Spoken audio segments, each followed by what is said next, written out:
எரேமியா தீர்க்கதரிசன புஸ்தகம் 20வது அதிகாரம் அதனுடைய 11வது வசனத்தை வாசிக்க கேட்கலாம். எரேமியா 20:11. கர்த்தரோ பயங்கரமான பராக்கிரமசாலியாய் என்னோடு இருக்கிறார். ஆகையால் என்னை துன்பப்படுத்துவர்கள் மேற்கொள்ளாமல் இடறுவார்கள். தங்கள் காரியம் வாய்க்காதபடியால் மிகவும் வெட்கப்படுவார்கள். மறக்கப்படாத நித்திய லட்சை அவர்களுக்கு உண்டாகும். ஹல்லேலூயா. கர்த்தரோ பயங்கரமான பராக்கிரமசாலியாய் என்னோடு இருக்கிறார். பர்சனலா ஒவ்வொருவரும் அறிக்கை செய்து அனுபவிக்கவும் சுதந்திரிக்கவும் வேண்டிய வார்த்தை. அதனாலதான் ஆண்டவர் இப்படி வேதத்தில் எழுத வைத்திருக்கிறார். நம்மோடு இருக்கிறார் என்ற வார்த்தை பொதுவாய் சொல்லுகிறது. என்னோடு இருக்கிறார் என்று சொல்லும் போது அது நான் தனியா சொல்ல வேண்டிய வார்த்தை. கர்த்தர் சபைக்கு இந்த வார்த்தையை வாக்குத்தத்தமாய் தந்திருக்கிறார். அந்த 3, 4, 5 ஆமென் வார்த்தைகள் எல்லாரும் சேர்ந்து சத்தமா சொல்லுவோமா? கர்த்தரோ பயங்கரமான பராக்கிரமசாலியாய் என்னோடு இருக்கிறார். அன்பு சபையே, டெய்லி இதை சொல்லுங்க. எங்க போறதுக்கு முன்னாடியும் இதை சொல்லி அறிக்கை செய்து விட்டு போங்க. நம்முடைய அறிக்கை ரொம்ப முக்கியம். ஆமென். விசுவாசத்தை அறிக்கை செய்யணும் என்று வேதம் சொல்லுகிறது. வாக்குத்தத்தம் பண்ணினதை நிறைவேற்ற வல்லவராய் இருக்கிறார் என்று முழு நிச்சயமாய் நம்பி தேவனை மகிமைப்படுத்தினானா தெரியப்படுத்தினார்கள். வேதத்தில் பரிசுத்தவான்கள் எல்லாம் தாங்கள் எதை நம்பி இருக்கிறோம், எதை சார்ந்து இருக்கிறோம், எதை நாடி போகிறோம் என்பதை வார்த்தையின் மூலமாகவும் வாழ்க்கையின் மூலமாகவும் தெரியப்படுத்தினதை வேதம் நமக்கு காண்பிக்கிறது. அந்த சாப்டர் தான் எபிரேயர் 11. அதே போலதான் நம்முடைய விசுவாச ஓட்டம். நாமும் தெரியப்படுத்த வேண்டும். நம்முடைய நம்பிக்கையை அறிக்கையிடுகிறதிலே அசைவில்லாமல் உறுதியாயிருக்க வேண்டும். ஆமென். அதை அறிக்கை செய்யணும். தாவீது அதுதான் சொல்லுகிறார். என் ஆத்துமாவே நீ தேவனையை நோக்கி அமர்ந்திரு, நான் நம்புகிறது அவராலே வரும். தாவீதின் எந்த நம்பிக்கையும் கெட்டு போனதாக தாவீதுடைய வாழ்க்கையில பார்க்கவே முடியாது. காரணம், நம்புகிறவர்களை கர்த்தர் அறிந்திருக்கிறார். கர்த்தரை நம்புகிறவர்கள் அசையாமல் நிலைத்திருக்கும் சீயோன் பர்வதத்தை போல இருக்கிறார்கள் என்று வேதம் சொல்லுகிறது. இந்த வசனம் தெளிவாய் நமக்கு காண்பிக்கிற காரியம், ஆமென், தங்கள் காரியம் வாய்க்காதபடியால். யாருடைய காரியம்? எதிர்க்கிறவர்களுடைய காரியம். இன்னைக்கு கர்த்தர் பேசும்படி கடந்த வாரத்தில் சிந்தையில கொண்டு வந்து தியானிக்க வைத்த வார்த்தை இதுதான். நம்மோடு இருக்கிற கர்த்தர் என்ன செய்கிறார் என்றால், நமக்கான தேவ திட்டத்தை நிறைவேற்றுகிறதோடு நமக்கு எதிரான எல்லா காரியங்களையும் எல்லா திட்டங்களையும் அவமாக்கி போடுகிறார். ஹல்லேலூயா. ஏசாயா 54 நாம் அதிகம் விரும்பி படிக்கிற அதிகாரங்களிலே ஒன்று. அதில் கர்த்தர் தீர்க்கதரிசியை கொண்டு தம்முடைய ஜனத்துக்கு சொல்லும் போது, ஆமென், மகிழ்ந்து கலிகூர் என்று சொல்லிவிட்டு அதனுடைய 2-3 வசனங்களிலே தேவனுடைய திட்டத்தை சொல்லுகிறார். உன் கூடாரத்தின் இடத்தை விசாலமாக்கு, உன் வாசஸ்தலங்களின் திரைகள் விரிவாகட்டும், தடை செய்யாதே, நீ வலதுபுறத்திலும் இடதுபுறத்திலும் இடங்கொண்டு பெருகுவாய் சொல்லிவிட்டு கீழே சொல்லுகிறார், இமைப்பொழுது உன்னை கைவிட்டேன், உருக்கமான இரக்கங்களால் உன்னை சேர்த்துக் கொள்வேன். ஆமென். என் கிருபை உன்னை விட்டு விலகாது. ஆமென். 11வது வசனத்துல, நான் உன் கல்லுகளை பிரகாசிக்கும்படி வைத்து நீல ரத்தினங்களை உன் அஸ்திவாரமாக்கி உன் பலகணிகளை பளிங்கும், உன் வாசல்களை மாணிக்க கற்களும், உன் மதில்களை எல்லாம் உச்சிதமான கற்களுமாக்குவேன். உன் பிள்ளைகள் எல்லாரும் கர்த்தரால் போதிக்கப்பட்டிருப்பார்கள். உன் பிள்ளைகளுடைய சமாதானம் பெரிதாயிருக்கும். நீதியினால் ஸ்திரப்பட்டிருப்பாய், கொடுமைக்கு தூரமாவாய், பயமில்லாதிருப்பாய். இப்படி ஒவ்வொரு காரியத்தையும் தேவன் சொல்லிவிட்டு கடைசி வசனத்தில் என்ன சொல்லுகிறார் என்றால், உனக்கு விரோதமாய் உருவாக்கப்படும் எந்த ஆயுதமும் வாய்க்காதே போகும். அப்போ இந்த அதிகாரம், போன வாரம் ரோமர் 6 வீட்டில் போய் மெடிடேட் பண்ணுங்கன்னு சொன்னேன். எத்தனை பேர் மெடிடேட் பண்ணீங்கன்னு நான் கை தூக்க வைக்கவில்லை. ஆனால் கடந்த வாரத்தில் ஒரு கன்வென்ஷன் போகும்போது ஒரு வயதான ஐயா வந்து கார்லேருந்து இறங்கும் போதே சொன்னாங்க, ரோமர் 6 அழகா புரிய முடிந்தது, மெடிடேட் பண்ணீங்களா கேட்டேன். ஆமாம், அதுதான் ஓடிட்டு இருக்குன்னாங்க. நான் கர்த்தரை மகிமைப்படுத்தினேன். ஆமென். ஹல்லேலூயா. கர்த்தருக்கு மகிமை உண்டாவதாக. இந்த வாரத்தில் ஏசாயா 54, ரோமர் 6 படிக்கிறீங்களோ இல்லை, ஏசாயா 54 படிப்பீங்கன்னு நல்லாவே தெரியும். ஏன்னா எல்லா வார்த்தையும் நமக்கு அப்படி எண்ணெயை போட்டுறது மாதிரி இருக்கும். கர்த்தர் நல்லவர். கர்த்தர் உங்களை ஆசீர்வதிப்பாராக. நல்ல கவனமா கேளுங்க. எல்லாம் சொல்லிவிட்டு கடைசியில உனக்கு விரோதமாய் உருவாக்கப்படும் எந்த ஆயுதமும். ஒரு காரியம் தெளிவாய் தெரிகிறது. யார் மேல தேவ திட்டம் இருக்கிறதோ அவர்களுக்கு விரோதமான காரியங்களை சத்துருவானவன் செய்யவும் செயல்படுத்தவும் ஆரம்பிக்கிறான். உங்க வாழ்க்கையில தேவன் ஒரு உயர்வை வைத்திருக்கிறார் என்றால் அந்த உயர்வை அடையாதபடிக்கு என்ன செய்ய வேண்டும் என்பதுதான் சத்துருவின் நோக்கமா இருக்கும். அடிக்கடி சொல்லுகிற வார்த்தை, உலக கொடுக்கிற அநியாயமாய் சம்பாதிக்கிற 1,00,000க்கெல்லாம் சத்துரு தடையா இருக்க மாட்டான். ஆனா கர்த்தரிடத்திலிருந்து நியாயமாய் வருகிற ஒரு 100 ரூபாய்க்கு சத்துரு ரொம்ப தடையா இருப்பான். அநியாயமா இன்னொருத்தங்களை வஞ்சித்து இன்னொருத்தங்களை கண்ணீர் குடிக்க வச்சு நம்ம காசு சம்பாதிக்கிறோம்னா அதுக்கெல்லாம் சத்துரு என்கரேஜ் தான் பண்ணுவான். கரெக்டு தான், அவளுக்கு இது வேணும், அது வேணும், இதை கொடுக்காத. ஆமா, ஒருத்தங்க கிட்ட இருந்து காசு வாங்கிட்டு கொடுக்கலான்னு வரும்போது உள்ளத்துல கொடுக்காதன்னு ஒரு சத்தம் கேட்கனா அது பொல்லாதாவி சொல்றது. என்ன அமைதியாயிட்டீங்க? அட்லீஸ்ட் சும்மா ஒருத்தங்க எதுக்கு அவங்களுக்கு கொடுக்கணும், எதுக்கு அவங்க என்னெல்லாம் பேசினாங்க, என்னெல்லாம் அதுக்கு எதுக்கு கொடுக்கணும் அப்படியெல்லாம் நமக்குள்ள தோணிட்டுனாலே பிறனுடைய யாதொன்றையும் இச்சியாதிருப்பாயாக. எதிரான 100 ரூபாய்க்கு டூப்ளிகேட் நோட்டு பிரிண்ட் பண்ணாங்க. ஆனா 150 ரூபாய்க்கு அடிக்கல. ஏன்னா 150 ரூபாய்க்கு ஒரிஜினல் வரல. 100 பெருசா 150 பெருசா? இன்னும் கொஞ்சம் கணக்கெல்லாம் இருக்கு. ஃபர்ஸ்ட் வாரம் அதனால மிஸ் ஆயிட்டு. 100 பெருசா 150 பெருசா? சிலர் அப்படி பாக்குறாங்க இது பெருசா. ஆனா ஏன் 100க்கு அடிச்சவன் ஏன் 150க்கு அடிக்கல? எனக்கு ஒரிஜினல் கிடையாது. தேவ திட்டம் ஒருவன் மேல் போடப்படுகிறது என்றால் ஒருவனுக்காக தேவ திட்டம் ரேமாவாக வெளிப்பட்ட பிறகு, தேவ திட்டம் ஏற்கனவே அவர் ஆயத்த பூர்வ காலம் முதல், அது தேவன் அவருடைய வேளை வரும்போது வார்த்தையின் மூலமாய் வாக்குத்தத்தத்தின் மூலமாய் தேவன் அதை தம்முடைய ஜனத்துக்கு தெரியப்படுத்துகிறார். தெரியப்படுத்தும் போது எதிராய் பிசாசானவன் செயல்பட ஆரம்பிக்கிறான். சவுல் கொன்றது 1000, தாவீது கொன்றது 10,000 என்று ஜனங்கள் பாட ஆரம்பித்தது போது அந்த பாட்டுல என்ன அர்த்தம் இருக்கிறது? சவுலுக்கு மேல தாவீது. இதுதான் தேவனுடைய திட்டம். அந்த திட்டத்தை ஸ்திரீகள் பாடலாய் பாடி தெரியப்படுத்தின போது சவுல் அன்று முதல் அவனுக்கு விரோதமாய் காய் நகர்த்த ஆரம்பிக்கிறான். அன்று முதல் அவனுக்கு விரோதமாய் திட்டம் போட ஆரம்பிக்கிறார். ஆனால் சபையே, அதை குறித்து நீங்கள் துவள வேண்டாம். நன்றாய் புரிந்து கொள்ளுங்கள். எந்த ஆயுதமானாலும் சரி, அதை நமக்காய் நம்மோடு இருக்கிறவர் வாய்க்காமல் போக பண்ணுவார். ஆமென் சொல்லுங்க பார்க்கலாம். ஏசாயா 46வது அதிகாரம் அதனுடைய 10-11 வசனங்களிலே தீர்க்கதரிசியை கொண்டு இப்படி சொல்லுகிறார். அந்தத்தில் உள்ளவைகள் என்றால் அந்தத்தில் உள்ளவைகள்னா வெரி எண்ட்ல உள்ளது, வெரி லாஸ்ட்ல உள்ளதையே நான் ஆதி முதற்கொண்டு இன்னும் செய்யப்படாதவைகளை பூர்வ காலம் முதற்கொண்டும் அறிவிக்கிறேன். நல்லா கவனிச்சீங்களா? அதாவது இந்த எது வெரி எண்டோ அதையே முன்னாடி சொல்லிட்டாராம். அடுத்த வார்த்தை என்னோடு பேசி பலப்படுத்தின வார்த்தை இதுதான். இன்னும் செய்யப்படாதவைகள், செய்ய முடியாதவைகள் என்றல்ல, இன்னும் செய்யப்படல. தேவன் சொல்லுறார், சொன்ன காரியத்துக்கான ஒரு சிம்டம் இல்ல. ஆண்டவர் ஆபிரகாமுக்கு பிள்ளையை கொடுப்பேங்கிறார், அதற்கான ஒரு சின்ன அடையாளம் கூட 24 வருஷம் இல்ல. இன்னும் செய்யப்படாதவைகள் அதையும் சொல்லுகிறார். தேவன் ஒன்னு சொல்லுறார்னா அது இல்லாம போகும்போது அது செய்ய முடியாதவைகள் என்று ஒருபோதும் எண்ணி விடாதிருங்கள்.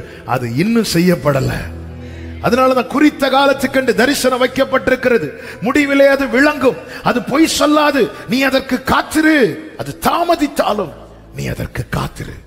இன்னும் செய்யப்படாதவைகள் ஆண்டவர் சொல்லுகிறார். அது பூர்வ கால முதற்கொண்டு. அதனாலதான் அவரை சர்வ ஞானி என்றும் சர்வ வல்லவர் என்றும் சர்வ சிருஷ்டிகர் என்றும் சர்வ வியாபி என்றும் நாம் போற்றி வணங்குகிறோம்.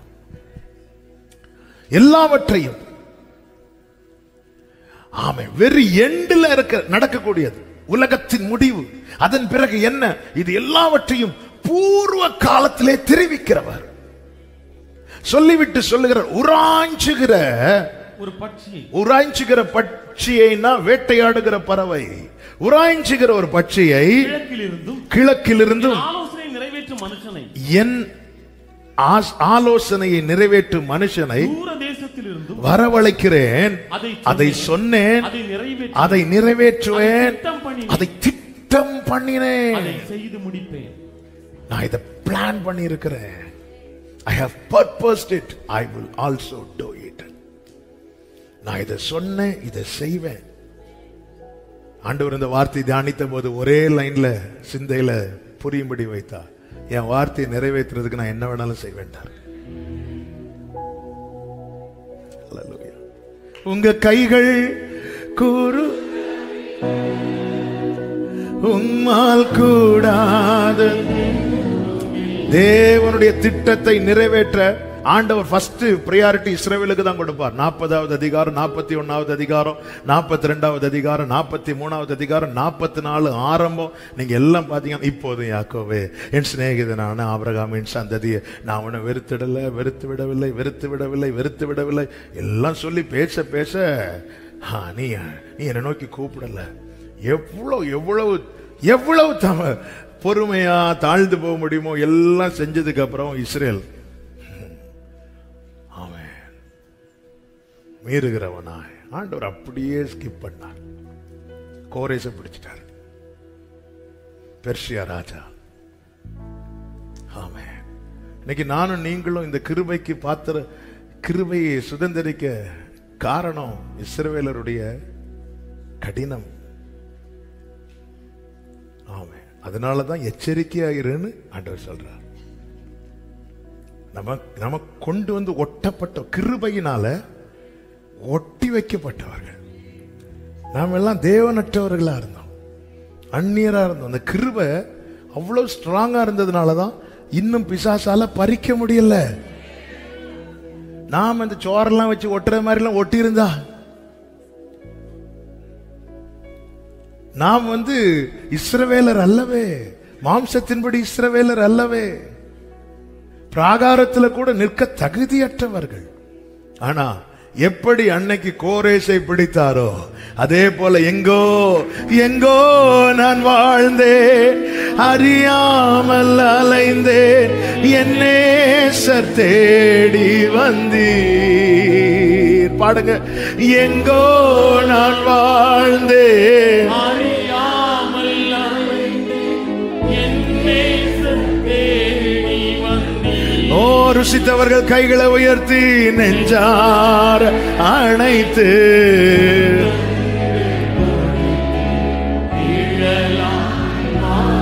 அதாவது நல்ல கவனமா கேளுங்க. இந்த ரட்சிப்ப எப்பவுமே பார்த்து பழகணும்.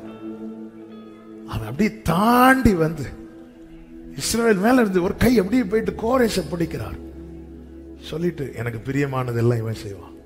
கோரேசு கையை பிடிச்சிட்டு சொல்ற, நான் உனக்கு முன்னாடி போறேன். 43 யாக்கோபு கையை பிடிச்சிட்டு சொல்றார், நான் உன் வலதுகரத்தை பிடித்திருக்கிறேன். அதுக்கப்புறம் விட்டுட்டான், அதை உணரல. இப்போ கோரேஸ் கையை பிடிச்சிட்டு சொல்றார், நான் உனக்கு முன்னே போய் கோணலானதை நாம் பெற்ற பாக்கியங்க. இஸ்ரவேலர் மாத்திரமே அன்று அவரால் நடத்தப்பட்டார்கள். இப்பொழுது என் கையும் பிடிச்சு, நம்முடைய கையும் பிடித்து எத்தனை பேர் நன்றியோடு தேவனுக்கு மகிமையை செலுத்த விரும்புறீங்க? அதனாலதான் ரோமருக்கு எழுதும் போது சொல்றாங்க, பாரு, உள்ளத்தில் யூதனானவனே யூதன்.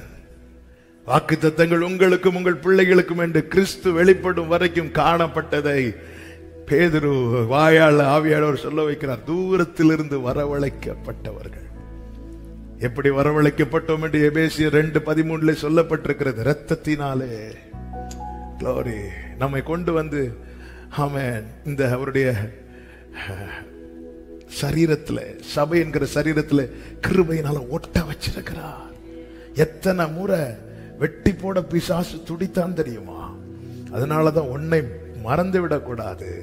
தகுதி உள்ளவர்களே, ஆமை, தகுதி இழந்தவர்கள் என்பதை மறக்க கூடாது. நாம் தகுதியே இல்லாதவர்கள். கிருபையினால், அதனாலதான் நிற்கிறவன் எவனும் விழாதபடிக்கு எச்சரிக்கையாய் இருக்க கடவன். ஆண்டவர் இங்கே சொல்லுகிற வார்த்தை, நான் அதை திட்டம் பண்ணினேன், நான் அதை சொன்னேன், நான் அதை நிறைவேற்றுவேன். நான் அதை திட்டம் பண்ணினேன், நான் அதை செய்து முடிப்பேன். தேவன் ஒன்றை திட்டம் பண்ணின பின்பு அதை நமக்கு தெரிவிக்கிறார், வார்த்தையின் மூலமாக தெரிவிக்கிறார். அதான் எதை திட்டம் பண்ணாரோ அதை அவர் சொல்லுகிறார். ஒன்னு தேவன் சொல்லுகிறார் என்றாலே புரிந்து கொள்ளுங்கள், அது எனக்காய் தேவன் வைத்த பிளான். நேற்று இரவு செய்தியில ஆவியானவர் இதைதான் பேச வைத்தார். எப்படி யாக்கோபு தன் குமாரரை அழைத்து அவனுக்குரிய ஆசீர்வாதத்தை சொல்லி அவனை ஆசீர்வதித்தானோ, அப்படிதான் தேவனால் அழைக்கப்பட்ட நமக்கானதை கர்த்தர் சொல்லுகிறார். என்கிட்ட ஒன்னு சொல்லுகிறார் என்றால் அது யாருக்கோ ஆனதல்ல, எனக்கானது. ஆபிரகாம் கிட்ட சொன்னத ஆபிரகாம் அது எலியேசருக்கானதா இருக்கும் என்று நினைத்தான், ஆண்டவர் விடல. அடுத்து அப்படியே அது இஸ்மவேலுக்கானதா இருக்கும் என்று நினைத்தான், ஆண்டவர் விடல. எலியேசருக்கானதை நான் எலியேசர்கிட்ட சொல்லிடுறேன், ஆபிரகாமே நான் உன்கிட்ட சொல்றது உனக்கானது. மோசே கிட்ட ஆண்டவர் சொல்லும் போது, மோசே ஆண்டவரை யாரையாவது அனுப்பும் வேண்டாம், யாரையாவது அனுப்புறதுக்கு வேற யார்ட்டையாவது சொல்லுங்க. அதன் அர்த்தம் என்கிட்ட வந்து ஏன் சொல்றீங்க இவ்வளவு பெரிய காரியத்தை, வேற யார்ட்டையா சொல்றதுக்கு நான் எதுக்கு மோசே இந்த முச்செடியில எழுந்தருளணும், நான் எதுக்கு மோசே இத்தனை அடையாளங்களை ஒன்றை காட்டணும். ஆண்டவர் கோபப்பட்டாராம். எனக்கென்று தேவன், என்னோடு ஒன்றை தேவன் பேசும்போது, ஆமென், ஒரு செய்தியை நம்ம கேட்டுட்டு இருக்கும் போது நமக்கான ரேமா வெளிப்படும் போது நம்முடைய இருதயம் கொழுந்து விட்டு எரியும். அந்த வார்த்தையை மறக்கவே கூடாது. அந்த நாம் வேதத்தை தியானித்து கொண்டிருக்கும் போது ரெகுலரா படிச்சுட்டே இருப்போம். திடீர்னு ஏதாவது ஒரு பகுதி எடுத்து படிக்கலாம் தோணும். படிச்சுட்டு இருக்கும் போது சில வார்த்தைகள் வரும்போது நம்முடைய இருதயம் அப்படி அந்த இடத்தை பிடிக்கும். அதான் சேலா. அந்த இடத்தை, அந்த வார்த்தையை விடக்கூடாது. அவர் நமக்குன்னு ஏதோ பேசுகிறார். ஆமே, நம்மோடு பேசுகிறவர். ஆண்டவர் ஒண்ணு பேசுறாருன்னா டைம் பாஸுக்கு பேசுகிறவர் அல்ல, அவர் திட்டம் பண்ணின பின்புதான் பேசுகிறார். ஆண்டவர் ஒரு வார்த்தை தரும்போது அதுக்கு பின்னாடி இருக்கிற ஆண்டவருடைய பிளான். அதான் தேவரீர் உமக்கு காத்திருக்கிறவர்களுக்கு நீர் உண்டு பண்ணி வைத்தவைகளை ஒரு கண்ணுமே காணவில்லை. இனி சொல்லுகிற வார்த்தைகளை நல்ல கவனமா கேளுங்க. எதிரான திட்டங்கள் இருக்கும். யாருக்கு விரோதமாய் அதிகமாய் ஆயுதங்கள் உருவாக்கப்படும் தெரியுமா? எதிரான திட்டங்கள் போடப்படும் தெரியுமா? யார் மேல தேவனுடைய திட்டம் பலமாய் இருக்கிறதோ. வேதத்துல முழுவதும் மோசே துவங்கி எல்லாரையும் பாருங்கள், அவங்களுக்கு விரோதமான அந்த எதிரான திட்டம் என்பது ஆமென் எவ்வளவு பலமாய் இருந்தது அல்லவா? ஆமென். மோசைய தாயார் 3 மாசம் பொத்தி பொத்தி வச்சு பார்த்தாங்க, முடியல. நைல் நதியில கேரண்டி இல்லாம நைல் நதியில தூக்கி போடப்பட்டவன் தான் மோசே. அந்த மோசே கர்த்தர் கிருபையாய் காத்து, ஆமே, எந்த இடத்திலிருந்து கொல்ல வேண்டும் என்று சட்டம் பிறப்பிக்கப்பட்டதோ அதே இடத்தில் அவனை வளர பண்ணினார்.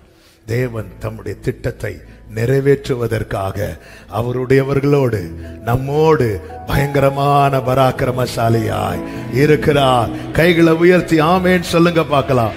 ஏசாயா 7வது அதிகாரம் அதனுடைய 4 முதல் 7 வரை யூத ஜனத்துக்கு விரோதமாய் ஆமேன் சத்துருக்களுடைய துராலோசனை திட்டங்கள், இதை குறித்து ஆண்டவர் சொல்லும் போது அதனுடைய 6வது வசனத்தில் ஆண்டவர் இப்படி சொல்லுகிறார், நீ பயப்படாமல் அமர்ந்திருக்க, நீ அதை குறித்து பயப்படாது.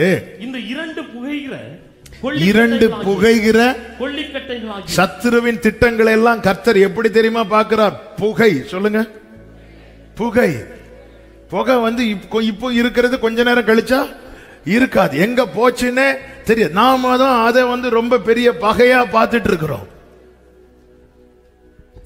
சத்துருவின் திட்டங்கள் எல்லாம் ஆண்டவருடைய பார்வைக்கு என்னதான்? புகை. ஒரு மழை அனுப்புனா புகை, அது இது கிடையாது. அதனாலதான் ஆண்டவர் சொல்ல, சீரியருடைய வந்த ரெட்சின் ரெமலியாவின் மகனும் கொண்ட உக்கிர கோபத்து நிமித்தம் உன் இருதயம் துவள வேண்டாம்.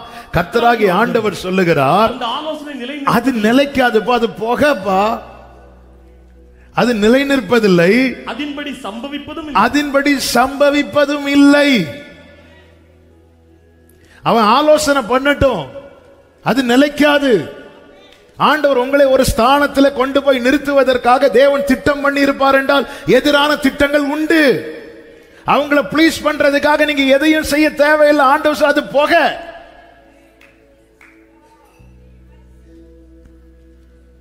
ஆமென். அந்த ஆலோசனை நிலை நிற்பதில்லை, அதன்படி சம்பவிப்பதும் இல்லை. அப்படி என்றால் எது நிலை நிற்கும், எதன்படி சம்பவிக்கும்? ஏசாயா 14:24 கர்த்தர் சொல்லுகிறார், நான் நினைத்திருக்கிறபடியே நடக்கும், நான் நிர்ணயித்தபடியே நிலை நிற்கும் என்று சேனைகளின் கர்த்தர் கைகளை உயர்த்தி. ஆமென். அப்போ ஒரு தேவ பிள்ளைக்கு விரோதமா தேவ பிள்ளை குறித்த 2 திட்டங்கள் இருக்கிறது. ஒன்று தேவனுடைய திட்டம், இன்னொன்று சத்ருவின் திட்டம், எதிர் திட்டம். 2 திட்டங்கள் போடப்படுகிறது. இப்பொழுது இந்த செகண்ட்ல ஆராதித்துக் கொண்டிருக்கிற, இதை பார்த்து கொண்டிருக்க, கேட்டுக் கொண்டிருக்கிற அன்பு சகோதரா சகோதரி, உங்களை குறித்த 2 திட்டங்கள், பிள்ளைகளை குறித்த 2 திட்டங்கள். ஒன்று தேவனுடைய திட்டம், இன்னொன்று பிசாசினுடைய திட்டம். பிசாசானவன் திட்டம் எப்பொழுது போடுவான் தெரியுமா? நம்மை பார்த்து, நம்ம சூழ்நிலையை பார்த்து, நம்ம வளர்ச்சியை பார்த்து. தாவீது வந்ததுமே சவுல் ஈட்டியை தூக்கி எறியவில்லையே, அப்பொழுதும் சவுலுக்குள்ளே பொல்லாத ஆவிதானே பிடித்திருந்தது. ஏன்னா திட்டம் தெரியவில்லை. தாவீது நினைச்சிட்டான், இவன் சும்மா இன்ஸ்ட்ருமெண்ட் பிளே பண்றவன், அப்படி மட்டும் நினைச்சிட்டு இருந்தான். தாவீதை சவுல் நினைத்தது இன்ஸ்ட்ருமெண்ட் பிளே பண்றவன், அவ்வளவுதான். ஆனா அவனை கர்த்தர் ராஜாவாய் அபிஷேகம் பண்ணி இருக்கிறார். அவனை கர்த்தர் இது ஒண்ணுமே தெரியாது. எப்பொழுது இது தெரிய வருகிறதோ அப்பொழுது பிளான் பண்றான். அப்போ ஒரு காரியம் தெளிவாய் தெரிகிறது, என்னை குறித்த தேவ திட்டம் என்பது ஏற்கனவே போடப்பட்டது, என்னை குறித்த சத்துருவின் திட்டம் என்பது இப்பொழுது போடப்படுகிறது. பிறக்கும் முன்னமே என் பெயரை அறிந்தீரே, அழகாக வரைந்தீரே. பிறக்கும் முன்னமே என் பெயரை, ஓ அவையம் அனைத்தும். அதனால ஒரு தேவ பிள்ளை நம்பி கொடுக்கலாம், என்னிடம் உள்ளதையே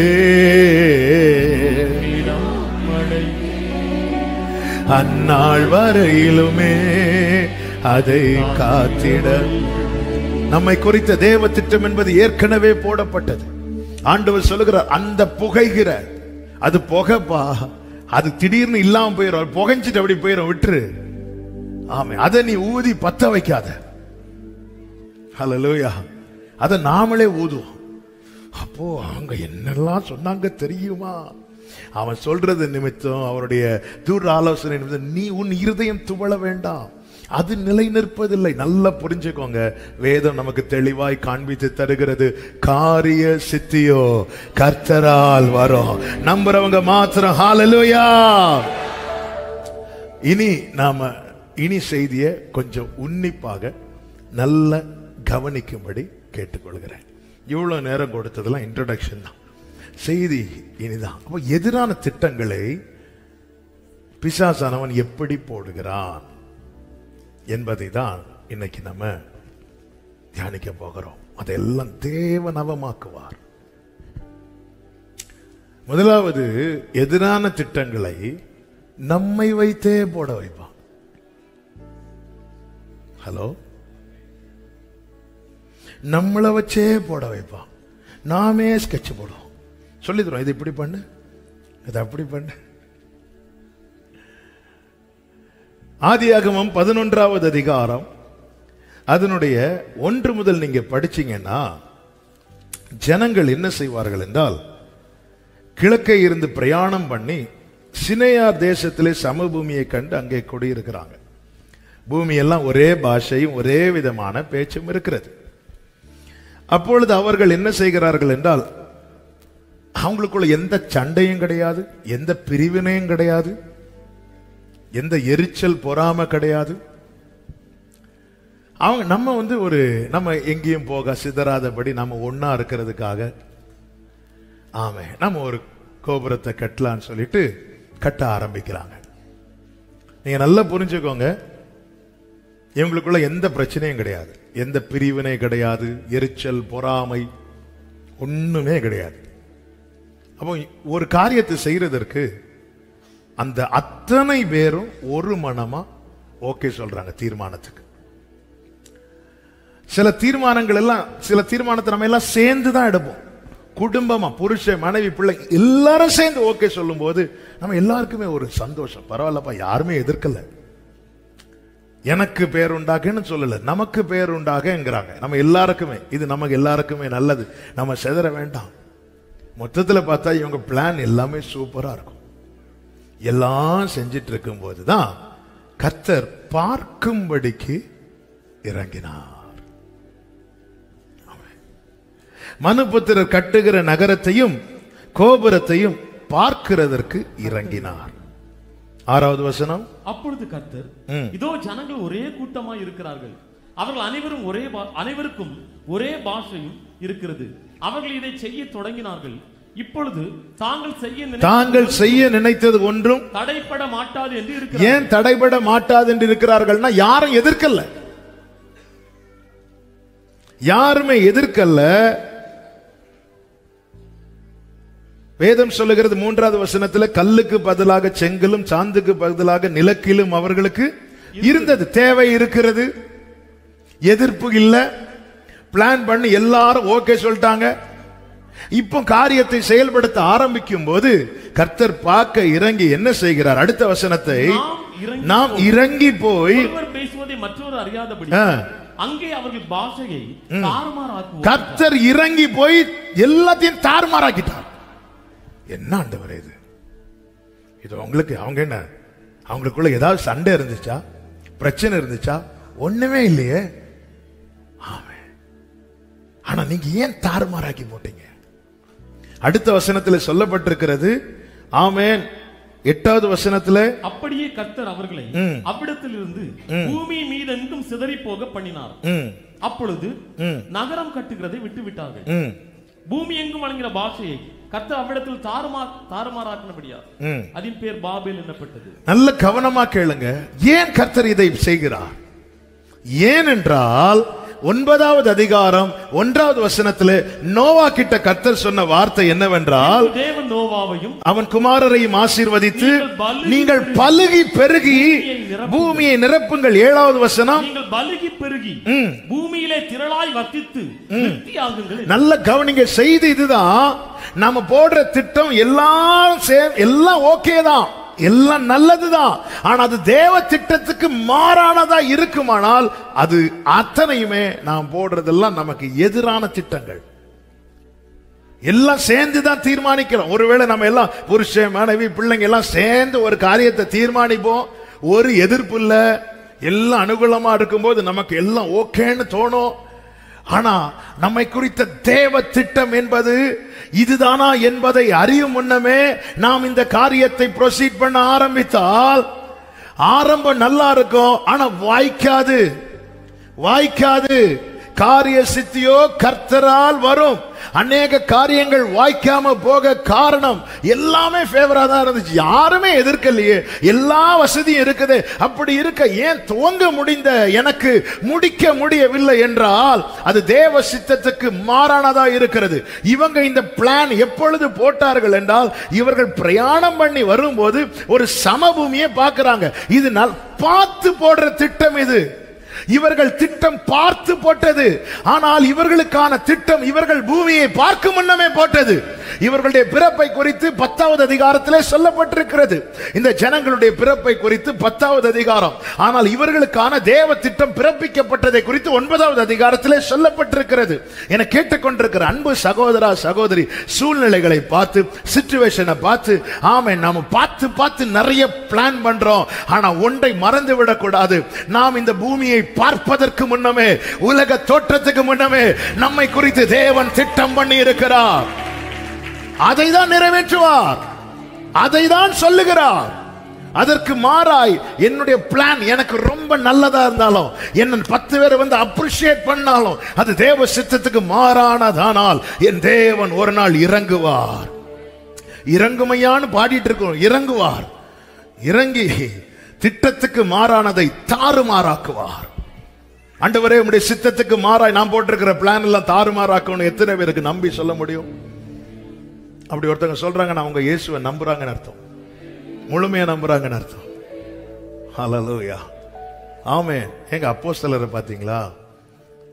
அப்போஸ்தலர் கர்த்தர் சொன்ன வார்த்தை என்ன? மத்தேயு எடுக்க வேண்டாம், 28 கடைசியில் என்ன சொல்வார்? நீங்கள் உலகமெங்கும் போய், புறப்பட்டு போய். அப்போஸ்தலர் 1 இருக்கு, நீங்க பரிசுத்தாவி வாக்குத்தத்தம் பெறும் வரைக்கும் எங்கும் போயிடாதீங்க. புறப்பட்டு போனோம். ஆனா எதுக்கு அப்புறம்னா ஹோலி ஸ்பிரிட்டை பெற்றுக்கொண்ட பிறகு. பரிசுத்தாவி உங்களிடத்தில் வரும்போது, அப்போஸ்தலர் 1:8, பரிசுத்தாவி உங்களிடத்தில் வரும்போது நீங்கள் பலனடைந்து எருசலேமிலும் யூதேயாவிலும் சமாரியாவிலும் பூமியின் 2வது அதிகாரத்தில் பரிசுத்தாவியானவர் வந்துட்டார். வந்து எருசலேமில் சாட்சியா நின்னாச்சு 2வது அதிகாரத்துல. அடுத்து சமாரியாவுக்கு போனாங்களா? இல்ல. யூதேயாவுக்கு போனாங்களா? இல்ல. மாறாக என்ன பண்ணாங்கன்னா எல்லாரும் பொதுவா அனுபவிச்சுட்டு இருந்தாங்க. எல்லாரும் உங்க ஆஸ்தியெல்லாம் வித்து கொண்டு வாங்க, எல்லாருக்கும் பங்கு கொடுத்து எல்லாரும் பொதுவா. இது ரொம்ப நல்லா இருக்குது. ஒரு 10 ஏக்கர் வாங்கி ஆளுக்கு 5 சென்ட் கொடுத்து சென்டர்ல சர்ச்சை வச்சு பிலீவர்ஸ் காலனின்னு பேரும் வச்சு சுத்தி இருந்தா ரொம்ப நல்லா இருக்கும். அப்படியே வண்டி பிரச்சனை இல்லை, காலைல வீட்டில இருந்து இறங்கி இந்த திட்டம் நல்லா இருக்கா நல்லா இல்லையா? நீங்க அந்த 5 சென்ட் வாங்கி தந்தா நல்லா இருக்கும்னு சொல்ல சொல்றீங்க. நல்ல பிளான், சூப்பரா இருக்கு. ஆனா தேவ திட்டம் என்னது? நீ எருசலேம்ல மட்டும் இருக்க கூடாது, போ யூதேயாவுக்கு போ, சமாரியாவுக்கு போ. போகல, அப்படியே இருந்து. ஆமென். இப்ப 7வது அதிகாரத்துல ஸ்தேவான் கொலை செய்யப்படுகிறான். 7 முடிஞ்சு 8:1 வாசிங்க. அவனை கொலை செய்கிறதற்கு சவுலும் சம்மதித்திருந்தான். அக்காலத்திலே எருசலேமில் உள்ள சபைக்கு மிகுந்த துன்பம் உண்டாயிற்று. அப்போஸ்தலர் தவிர மற்ற யாவரும் யூதேயா சமாரியா தேசங்களில் போனார்கள். எதுக்கு ஆண்டவரே இந்த 8:1 அனுமதிச்சீங்கன்னா 1:8 நடக்கிறதுக்கு. இந்த process நமக்கு பிடிக்குமான்னு கேட்டா இல்ல. ஆனா அப்போஸ்தலர்கள் ஒண்ணு பண்ணாங்க, அது நமக்கு பிடிக்குது இல்ல. அது ரொம்ப ஈஸி. எல்லாரும் பொதுவா அனுபவிச்சு சந்தோஷமா ஒரு பிரச்சனை இல்லாம அந்யோன்யத்தில் அப்பம் எல்லாம் இங்க சுத்தி ஹே அவங்க எல்லாம் இங்கதானே இருக்கிறீங்க, எல்லாம் இங்கதான். அது ரொம்ப நல்லா இருக்கு, அது நமக்கு ரொம்ப கம்ஃபர்டபுளா இருக்கு. ஆனா தேவ சித்தம் என்பது என்ன? நீ எருசலேமில் மட்டும் இல்ல, யூதேயாவிலும் சமாரியாவிலும் பூமியின் கடைசி பரியந்தம் தேவ திட்டம் நிறைவேற்றும். அதனாலதான் ஆண்டவர் தம்முடைய காரியத்தை நிறைவேற்ற என்ன வேணாலும் செய்வார். அது நம்முடைய புத்திக்கு எட்டாதது, நம்மால் கிரகிக்க முடியாதது. ஹalleluya, ஆமென் சொல்லுங்க பார்க்கலாம். ஹalleluya. கர்த்தர் ஸ்தேவான் அப்ப ஏன் கேட்கலாம், ஏன் ஸ்தேவான் இறந்துட்டானே, விட்டுட்டாரு? விடல. ஸ்தேவானுக்கு தேவன் குறித்த நாள் அது. அதன் அடையாளம் தான் எப்படி அன்று எலியாவை அழைத்து போக ரதம் வந்ததோ அதே போல ஸ்தேவான் மரிக்கும் போது இயேசு எழும்பி நிற்கிறார் வரவேற்பதற்கு. அவனுக்கான டைம் முடியுது. ஆனா ஒரு ஜெபத்தை வைக்க வச்சுட்டு போறார். அந்த ஜெபம் தான், பிதாவை இவர்களுக்கு மன்னியும். அந்த மன்னிப்பின் ஜெபம் ஒரு சவுலை பவுலாய் மாற்றி எழுப்பி நிறுத்தினது. ஹalleluya, ஹalleluya. நம்ம கண்ணை மூடுறதுக்கு முன்னாடி சாபத்தை வச்சுட்டு போயிடக்கூடாது. ஆண்டவரே, நான் இந்த படுக்கைக்கு காரணம் அவங்க, ஆண்டவரே அவங்கள சும்மா விடக்கூடாது அப்படி சொல்லக்கூடாது. மண்ணியும் ஜோமண்ணா நமக்கு தெரியாது எத்தனை பவுல்கள் எழும்ப போறாங்கன்னு. கைகளை உயர்த்தி ஆமேன்னு சொல்லுங்க பார்க்கலாம். ஆமே, நம்ம தேவ திட்டம். ஆமே, இந்த வார்த்தையை தியானித்த போது ஆண்டவர் சொன்ன வார்த்தை, சில நேரங்களிலே சத்துருவின் கையை ஓங்க விடுவது அவருடைய சித்தத்துக்குள்ளே நம்மை கொண்டு போகவே. கேராரூர் பட்டணத்திலே ஈசாக்கை உட்கார வச்சிட்டார். பஞ்ச காலத்துல எல்லாரும் எகிப்துக்கு போறாங்க. ஆண்டவர் சொன்னார், உட்கார்ந்துரு, 100 மடங்கு பலன். இப்பொழுது அபிமெலேக்கு அவன் மேல பொறாமைப்பட்டு அவனை மாறி போக வைக்கிறான். அவன் ஆமே தன் தகப்பன் தோண்டின துறவை தோண்டின அங்கேயும் பெலிஸ்தீர் வந்து பிரச்சனை பண்ணாங்க. அதுக்கப்புறம் ஒரு துறவை தோண்டினா அதையும் மூடி போடுறாங்க. இன்னும் சொல்லணும்னா அவன் சத்துருக்களால் துரத்தப்படுகிற சூழ்நிலை. இப்பொழுது ரெகோபோத்துக்கு வருகிறான். ரெகோபோத்துக்கு வந்ததுக்கு அப்புறம் பார்த்தா ஒருத்தரும் இல்லை. இதுக்கு முன்னாடி இருந்ததெல்லாம் வாக்குவாதம். இப்பொழுதுதான் புரிந்து கொண்டான் இது வாக்குத்தத்தம். கர்த்தர் நமக்கு இடம் உண்டாக்கினார் என்று சொல்லி அதுக்கு ரெகோபோத் என்று பெயரிட்டார். ஹல்லேலூயா. அப்ப இந்த ரெகோபத்தை சுதந்திரிக்க பண்ணுவதற்காக அந்த பிரச்சனையை கர்த்தர் அனுமதித்தார். கர்த்தர் தம்முடைய திட்டத்தை நிறைவேற்ற என்ன வேணும் செய்வார். இதை சொல்லும் போது ஒரு எக்ஸாம்பிள் அடிக்கடி சொல்லி இருக்கிறேன், புதிதாக வந்திருக்கிறவர்களுக்காக சொல்லுகிறேன். கேரளாவில் ஒரு கிராமத்தில் ஒரு பாஸ்டர், அவர் ஒரு ஊழியத்துக்காக புறப்படணும். அந்த ஊர்ல 2 பஸ் தான் உண்டு. ஒரு பஸ் காலையில, இன்னொரு பஸ் மத்தியானம். ஈவினிங் மீட்டிங்காக மத்தியானம் பஸ்ஸுக்காக வெயிட் பண்ணிட்டு இருக்கிறார்.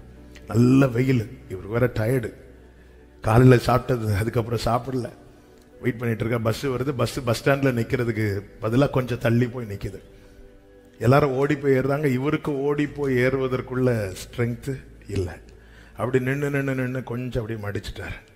நம்ம வீட்டுக்கு போயிடலாம், இன்னைக்கு மீட்டிங் வேற யாராவது நடத்திடுவாங்க, நம்ம போயிடலாம்னு சொல்லிட்டு திரும்பும் போது ஒரு பிளாக் கலர் நாய் இப்படி பார்த்துட்டே இருக்கு. அவரை அப்படி பார்த்துட்டே இருக்கு, இவரே பார்த்துட்டு இருக்கு. எல்லாரும் ஓடி பஸ்ல ஏறுறாங்க, இவருக்கு இப்போ இங்கேயும் போக முடியல. சரி, அது போகன்னு பார்த்தா அது இவரே பார்த்து ஒவ்வொரு ஸ்டெப்பா எடுத்து ஃப்ரண்ட்ல வைக்கும் போது இவர் ஒவ்வொரு ஸ்டெப்பா எடுத்து பேக்ல வைக்கிற. அந்த நாய் அப்படி கொஞ்சம் ஸ்பீடை கூட்டுது, இவரும் ஸ்பீடை கூட்டுறாரு. நாய் துரத்துச்சு பாருங்க, இவர் எடுத்தாரே ஓட்டம், ஓடி போய் பஸ்ல ஏறிட்டாரு. பஸ்ல ஏறி தலையை வெளியே போட்டு, அப்பாலே போ சாத்தானேன்னு சொல்லல, தலையை வெளியே போட்டு தேங்க்ஸ். துரத்துற நிறைய பேருக்கு நீங்க தேங்க்ஸ் சொல்ல போறீங்க. ஹல்லேலூயா. தேவன் எதையும் முகாந்திரம் இல்லாமல், காரணம் இல்லாமல் அனுமதிக்க மாட்டார். உன்னை தொடுகிறவன் என் கண்மணியை தொடுகிறான் என்று சொல்லுகிறவர் ஒன்றை என் வாழ்க்கையில் அனுமதிக்கிறார் என்றால் there is a purpose,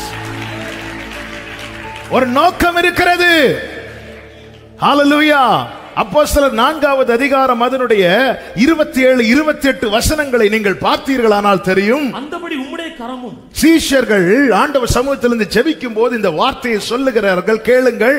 அந்தபடி உம்முடைய கரமும் உம்முடைய ஆலோசனையும் முன் குறித்தவைகள் யாவையும் செய்யும்படி ஏரோதும் பொந்தியு பிலாத்தும் புறஜாதிகளும் இஸ்ரவேல் ஜனங்களோடு கூட நீர் அபிஷேகம் பண்ணின உம்முடைய பரிசுத்த பிள்ளையாகிய இயேசுவுக்கு விரோதமாய் மெய்யாகவே கூட்டம் கூடினார்கள். ஏரோது, பொந்தியு பிலாத்து, இஸ்ரவேல் ஜனங்கள், இவர்கள் எல்லாம் இயேசுவுக்கு விரோதமாய் கூட்டம் கூட தேவன் இடம் கொடுக்க காரணம் என்ன? காரணம் 27. திரும்ப ஒரு விஷயம் கூட வாசியுங்கள். உம்முடைய கரமும் உம்முடைய ஆலோசனையும் முன் குறித்தவைகள் யாவையும் செய்யும்படி. ஹல்லேலூயா. ஒவ்வொரு பிரச்சனையிலும் ஒரு தேவ பிள்ளை அதை எப்படி பார்க்கணும்னா, இதுல தேவ திட்டம் நிறைவேற போகிறது. சிவந்த சமுத்திரத்துக்குள்ள ஒரு வழி இருப்பது யாருக்காவது தெரியுதாங்க? தெரியல. ஆனா ஆண்டவர் நமக்கு அதை எழுதி கொடுத்திருக்கிறார்ல. உன் முன்னாடி இப்படி ஒரு பிரச்சனை வருதுன்னா அதற்குள்ள ஒரு சொல்யூஷன் வச்சிருக்கிறேன். அதனாலதான் பாடுவோமே, இயேசுவை நம்புவே நாளெல்லாம் நான் பின்பற்றுவேன், என்னை அவரிடம் வெட்கப்பட்டு போக மாட்டேன். தேவ திட்டம், தேவன் தம்முடைய திட்டத்தை நிறைவேற்ற என்ன வேண்டுமானாலும் செய்வார். இன்னைக்கு நானும் நீங்களும் கர்த்தருடைய சமூகத்தில் இருக்கும்படிக்கு எல்லாருக்கும் ஒரே பாதையை தேவன் அனுமதிக்கவில்லை. ஒரே பாதையை அனுமதிக்கவில்லை. வாழ்க்கையில் அநேகர், நம்மில் அநேகர் ரூத்தை போல அடிபட்டவர்களாயிருந்தோம். ரூத்தை போல சிறுமைப்பட்டவரே, தேற்றரவற்றவளே, பெருங்காற்றில் அடிபட்டவளை, இப்படிதான் இருந்தோம். ஆனால் தேவனே, உம்முடைய கிருபை எவ்வளவு அருமையானது. அதனாலே மனுபுத்திரர் உம்முடைய செட்டையின் நிழலிலே கொஞ்சம் வாழ்க்கையை திரும்பி பார்க்கலாமா? நம்மை தேவன், நாம் பிறக்கு முன்னமே பெயரிடப்பட்டவர்கள், நாம் பிறக்கு முன்னமே நம்மை குறித்த தேவ திட்டம் எழுதப்பட்டிருக்கிறது. ஆமென், ஹல்லேலூயா. தாம் நேசித்த தம்முடைய ஜனம் வழிமாறி போன போது அந்த ஆமென் அந்த ஆதி அன்பை அந்த ஜனம் புரிந்து கொள்வதற்காக ஓசியா 2 சொல்லப்பட்டிருக்கிறது, கர்த்தர் முள்ளுகளால் வழிகளை அடைத்தாரா, வழிகளை அடைத்தாரா முள்ளுகளால. ஆமென், கொடுத்ததெல்லாம் புடுங்கிட்டாரா. எதுக்கு இதை செய்யறார் தெரியுமா? தாம் எந்த ஸ்தானத்தில் தம்முடைய ஜனத்தை பார்க்க விரும்புகிறாரோ அங்கே கொண்டு வந்து நிறுத்த. ஆமா, இப்பொழுது ஒண்ணும் இல்லைன்னா எல்லாரும் போயிருவாங்க. இதுதான் உலகம். ஆண்டவருக்கு அது நல்லா தெரியும். எல்லாம் இருக்குன்னா எல்லாரும் சுத்தி வருவாங்க. ஆமா, நம்மளால 4 பேருக்கு யூஸ்னா நம்ம போன் அடிக்கடி ரிங் ஆயிட்டே இருக்கும். நம்மளால யாருக்குமே யூஸ் இல்லைன்னா நம்ம போன் சைலண்டாவே இருக்கும். ஆமா, முந்தியெல்லாம், இப்பெல்லாம் தெரியல, முந்தியெல்லாம் நாங்கெல்லாம் நான் காலேஜ் படிக்கும் போது தான் போன் வாங்கிட்டு ஃப்ரெண்ட்ஸ்கிட்ட நம்பர் கொடுத்து கூப்பிட்டு, ஏன்னா ஒரு நாளாவது ஒரு வாட்டியாவது ரிங் ஆகணும். எத்தனை பேர்ட்ட லேண்ட்லைன்லாம் வாங்கின புதுசுல கூடுவீங்களா இன்னைக்கு? இத்தனைக்கு நேரா பேசிட்டு தான் வந்திருப்போம். அப்படி ரிங் ஆச்சுன்னா அந்த ரிங் ஃபுல்லா முடியது வரை எல்லாரும் பாக்குறாங்களா, எனக்கு போன் வருது, எனக்கு போன் வருது, எல்லாம் பார்த்துட்டு போன் எடுத்து. ஆமாம், சும்மா இருந்த நாட்கள்ல ஆமாம் யாரும் இல்லை கூப்பிடுறதுக்கு. ஆண்டவர் பார்த்தார், முள்ளுகளால வழிகளை அடைத்து எல்லாம் ஒரு ஒண்ணு இல்லைன்னு, நான் என் முந்தின புருஷன் இடத்துக்கு போவேன், இப்பொழுது இருந்ததை பார்க்கலாம், அப்பொழுது நலமா இருந்துச்சுன்னு சொல்லும் போது ஆண்டவர் அவளை பயில் காட்டி அழைத்து வனாந்திரத்தில் கொண்டு போய் அவளோடு பட்சமாய் பேசி அவ்விடத்திலிருந்து அவளுக்குரியதை அவள் கொடுக்கிறார். ஆண்டவர் சில நேரத்தில் அவர் நினைத்த, அவர் நியமித்த அந்த ஸ்தானத்தில் கொண்டு வரவும், அவருடைய திட்டத்தை நிறைவேற்றவும் நம்மை நடத்துகிற ப்ராசஸ். ஆமென். யோபு பவுலை குறித்து அனனியாட்ட சொல்லும் போது, அவன் என் நாமத்தினத்தை எவ்வளவு பாடுபட போறான் தெரியுமா? அவன் கஷ்டப்பட போறான். Praise the Lord. எதுக்கு இந்த கஷ்டம் புரியல ஆரம்பத்தில் பவுலுக்கு, ஆனா பின்னாட்கள் தான் புரிந்தது. ஹல்லேலூயா. ஆமென். நான் ஓட்டத்தை முடித்தேன். தமஸ்குக்கு போற வழியில, ஆமென், பவுலே, நீ செட் பண்ண உன்னுடைய லெக்கையை உன்னால முடிக்க முடியல பாத்தியா? தமஸ்குக்கு போக தானே நிருபங்களை வாங்கிட்டு போனான். நீ இங்க இருந்து தமஸ்குக்கு போறதுக்கு நிருபம் வாங்கி, நீ செட் பண்ண லெக்கையை உன்னால ஓடி முடிக்க முடியல. நான் செட் பண்ண லெக்க எப்படி உன் பலத்துல ஓடி முடிச்சிருவியா நீ? நம்முடைய 10 கிலோமீட்டர் பிரயாணம் கூட தடைபட்டிருக்கா இல்லையா? ஒரு இடத்துக்கு போக வண்டி எடுக்கும் போது டயர் பஞ்சர் ஆனாலே நம்ம நிறைய பிரயாணம் பிரேக் ஆகுது. நாம செட் பண்ற டெஸ்டினேஷன், நாம செட் பண்ற அந்த இடத்தை கூட நம்மளால போய் அடைய முடியாம இருக்கும்போது, கர்த்தர் நியமித்த பாதையில, ஆண்டவரே இருந்த பலனும் போயிட்டுப்பா, ஆனா எனக்கு ஓட வைக்கிறீங்க, நான் மரணம் வரணும்னு எதிர்பார்த்த இடத்துல எல்லாம் எனக்கு ஜீவனை தந்து காக்குறீங்க, ஆனா எனக்கு நான் வாக்குல பெருசா இல்ல எழுத வைக்கிறீங்க. ஓகே, எனக்கு சரீரத்தை பாருங்க ஆண்டவரே, அவ்வளவு பலவீனம், எப்படி ஆண்டவரே இதை நான் ஓடி கடப்பேன்? என் கிருபை உனக்கு போதும். அவ்வளவுதான். கிருபையே கிருபையே. ஆமென். ஆண்டவரே, உங்க சித்தம் என் வாழ்க்கையில பூரணப்படதா. இந்த முள் இருக்குமானால் இந்த முள்ளை எடுத்துறாதீங்க ஆண்டவரே. ஹல்லேலூயா. என்னிடம் உள்ளதையே, அதான் சொல்றார், நான் விசுவாசித்திருக்கிறவர் இன்னார் என்பதை எனக்கு தெரியும், வர எனக்கு தெரியும், வர விடமாட்டார் தனியா. ஆமென். ஹல்லேலூயா. முள்ளு கொத்துறத பார்த்த பவுல் இப்பொழுது கர்த்தர் கூட இருக்கிறத பார்க்க ஆரம்பிச்சுட்டான்.